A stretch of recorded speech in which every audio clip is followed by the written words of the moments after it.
Have you ever said I'm sorry just to end a fight? You didn't mean to hurt her, you felt bad, you apologized, but for some reason, it still feels like nothing's getting better. Maybe she still seems distant, guarded, hurt, and you're left wondering, what else am I supposed to do? Well, let me tell you about a moment that opened up my eyes. It was a busy week and I was stressed and distracted. I asked my wife to drop off a package at the UPS store and she said she would. And a few days later, I looked into her car and saw the package still sitting in the front seat. I felt frustrated, not just about the package, but about everything. I was stretched thin and this just felt like one more thing falling through the cracks. So I snapped. My tone was sharp. I wasn't yelling, but I definitely wasn't kind. Well, about 10 minutes later, I said to her, "Hey, I'm sorry for earlier." And I meant it. I wasn't trying to fake anything, but she barely responded. I could tell it still sat with her. And honestly, I felt annoyed. I apologized. So what more does she want from me? But here's the thing I didn't realize at the time. I was apologizing to lower the tension, not to repair the hurt. I hadn't asked how it landed. I hadn't owned the emotional impact. I hadn't said anything about doing better next time. I just wanted it to go away. Looking back, that apology wasn't about her at all. It was about me. I wanted relief, not reconnection. And that's what so many of us get wrong. If your apology doesn't lead to change, it's not repair, it's relief. And most of the time, that relief is for you, not her. Today, we're talking about why your apologies might not be working, and more importantly, how to make them count. If you've ever felt stuck in a pattern where you keep saying sorry, but nothing ever really shifts, this episode's for you. Let's get into it.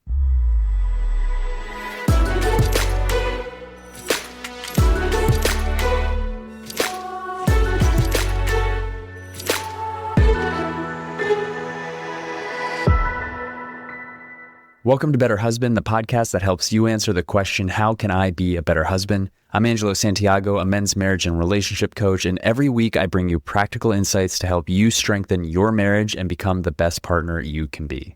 Most of us were never taught how to repair in relationships. We were taught to apologize, to say, "I'm sorry," and move on, and that's it. Honestly, as a parent, on a bad day, I still catch myself just telling my son to say he's sorry when he takes another kid's toy or loses his temper and hits. What I'm teaching him in that moment is something bad happened, someone was hurt, and all he needs to do is say those words and we can all move on. On a good day, I slow down. I sit with him. I help him understand how his actions affected somebody else and what it means to make it right, not just fix it fast. I help him understand the impact of his actions. And that's the message most of us didn't get growing up. Or if we did, we've stopped living it out. Words without transformation don't heal anything. In fact, because we've been taught to just say, "I'm sorry," most apologies aren't about repair. They're about escaping shame. I've done this. I've said I'm sorry just to end a hard moment, not because I really understood what my wife was feeling. Over time, I realized those apologies started to feel empty. To her, it didn't feel like love. It felt like a pattern that never changed.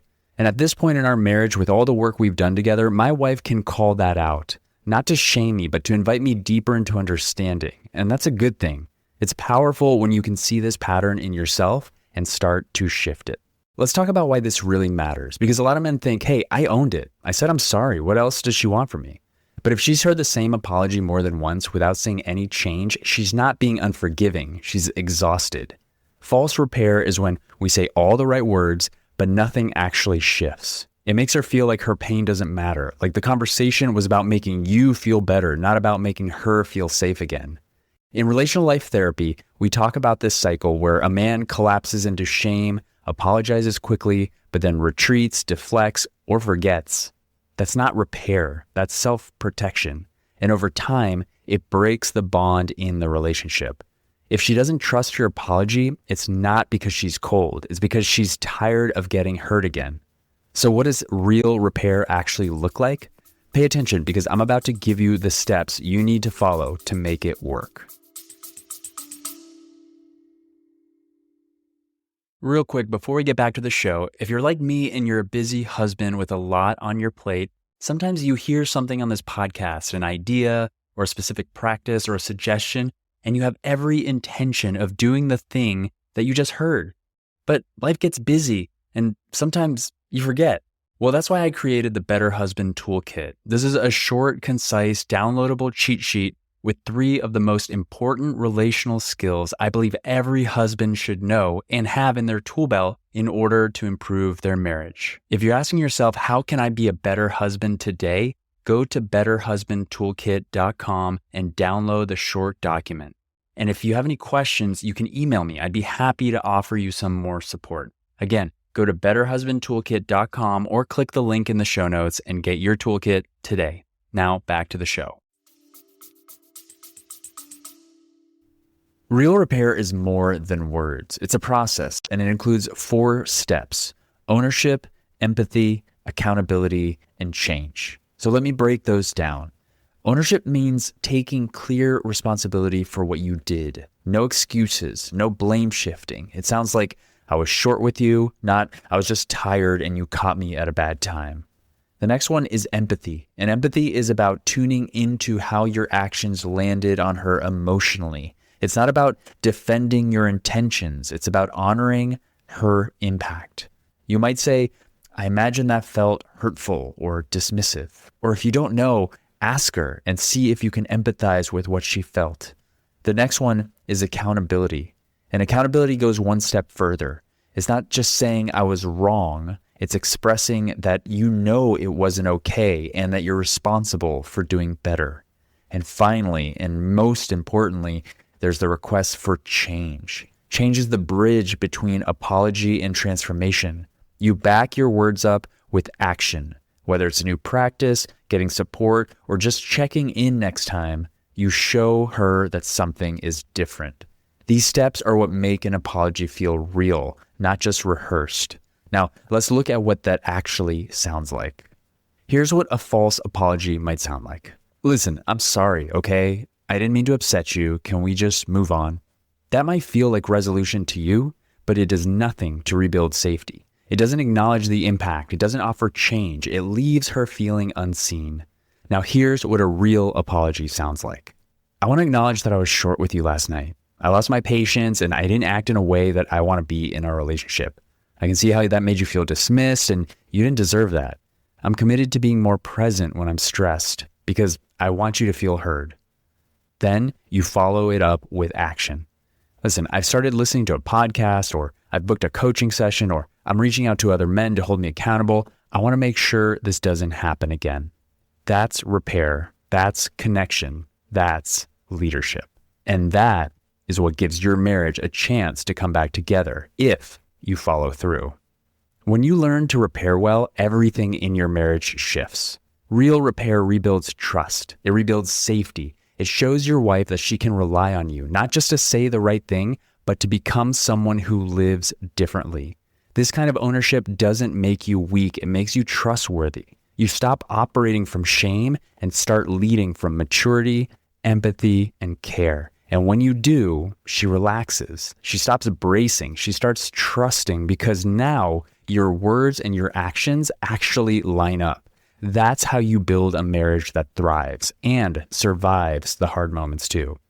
Let me leave you with one more story, this time about when I got it right. The other day, I was just off. I was exhausted, stressed, frustrated, completely drained. Maybe you can relate. And even though I wasn't outright mean or disrespectful to my wife, I wasn't easy to be around either. I was withdrawn, short, kind of just floating through the day in a fog, and I knew it. I could feel it. But I also couldn't snap out of it. Later that night, after things had settled, I finally took a few deep breaths and just asked myself, is this how I want to keep showing up? And the answer was no. So I went to her, and this time I slowed down and did it right. First, I took ownership.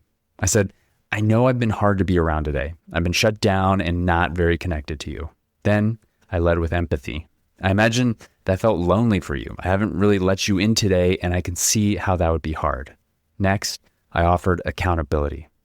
I want you to know I'm not okay with how I handled today. I don't want to bring that version of myself into our relationship. And finally, I committed to change.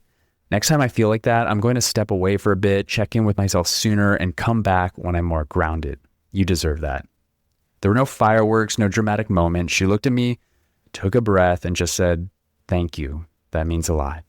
And in that moment, I knew she felt me again. I knew we were together again. And that's it. It's not perfect, but it's real.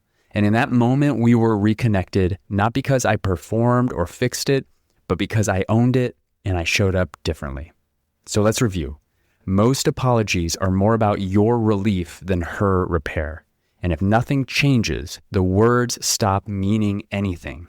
Real repair is about ownership, empathy, accountability, and change. Let me give you something quick and practical, a way to check in with yourself the next time you apologize. I call it an apology audit. I want you to ask yourself these 3 questions. 1, did I pause long enough to actually hear her out before I said I'm sorry? Or was I just trying to shut down the moment quickly and move on? Number 2, did I ask her how my words or actions made her feel, not just explain what I meant by them? That means you're focusing on the impact, not just the intention. You're getting curious about her experience, not just defending your own. And number 3, do my actions over the next few days match what I just said? Because if the apology is real, the follow-through matters even more than the phrasing. If your answer is no to any of those, don't beat yourself up. Just see it as information. It's a place to grow. What would it look like to bring just 10% more presence and intention next time? You don't have to be perfect. You just have to practice. And real repair is a practice. So here's your challenge this week. Think back to a recent apology you gave. Maybe it was a tone, a missed expectation, a moment where you didn't show up in the way you wanted to. And I want you to ask yourself, did I own it clearly? Did I empathize with her experience? Did I express accountability and back it up with action? Or was I just trying to move on? Pause this episode if you need to and reflect on those questions. And then decide, what's one thing I can do differently this week to make my repair more real? And before we wrap, I want to give you one more tool because this is what I'm here to do to help you be a better husband. This one I call the 5-minute follow-up. If you apologized in the heat of the moment and then went back to your day, it's not too late to deepen the repair. Here's what to do. The next day or even later that night, take 5 minutes and say, hey, I've been thinking more about what happened. Can I check in with you again? And you can follow it up with something like this. I just want to make sure you felt heard. And is there anything I missed? Or I realized I focused a lot on fixing it and I didn't really ask you how you felt. That one small gesture shows her that you didn't just move on. You carried her experience with you. You stayed connected. You care. And it shows her something your words alone never could. I'm here. I still care. And I'm not leaving you to sit this alone. If this episode hits home, I'd love to hear about it. Email me at angelo@angelosantiago.com or leave a comment and tell me what landed or what you're trying differently this week. Make sure you're subscribed to Better Husband so you don't miss next week's episode. Thanks for being here. I'm Angelo Santiago, and I'll see you next time. Thank you so much for listening. Before you go, I have a quick request. If you've ever gotten any value from the show and you want the show to continue to grow, to access bigger and more knowledgeable guests, and to keep providing you with more ways that you can be a better husband in your marriage, simply leave a rating and a review if you're listening on Apple or Spotify.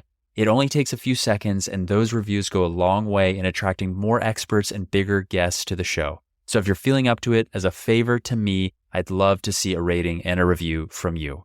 Thank you so much for being a listener and all your support.